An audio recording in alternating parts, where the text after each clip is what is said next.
नमस्कार, अभिनंदन, स्वागत। आप सुन रहे हैं जिंदगी लाइव। जिंदगी लाइव में आज चर्चा उन जज्बात और संवेदनाओं की जो धीरे धीरे हमारी और आपकी जिंदगी से खत्म हो रहा है, या यूं कहें कि ये वक्त जज्बात और संवेदनाओं के सूखते हुए सरोवर का है।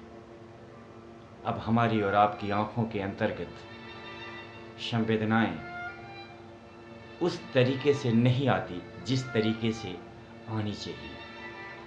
सड़क पर चलते हुए अगर हमारी और आपकी निगाह कहीं टिकती है तो मदद के लिए हाथ अब नहीं बढ़ते।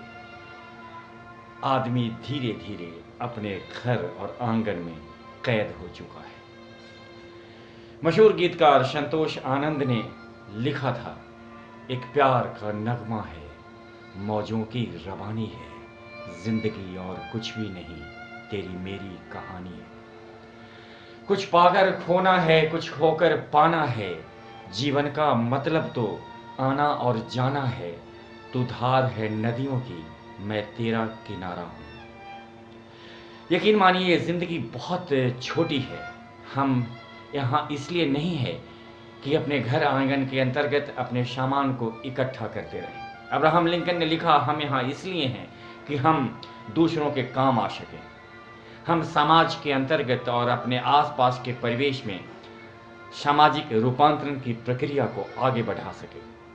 हम आदमी हैं, इसलिए हमारे कंधों के ऊपर आदमियत की चादर सदैव रहनी चाहिए। और यकीन मानिए, आपकी पलकों पर जब ये पढ़ने की कला आती है कि कहाँ किसे किस बात की ज़रूरत है, तो धीरे धीरे आपके अंदर अमरत्व की प्राप्ति होने लगती है।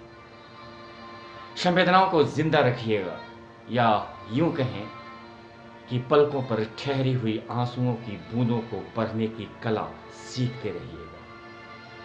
यही आदमी की पहचान है और यही आदमियत है।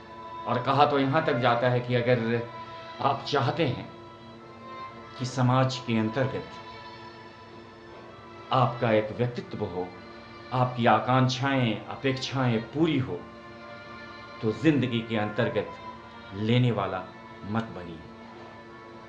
जिंदगी के अंतर्गत देने की कोशिश कीजिए।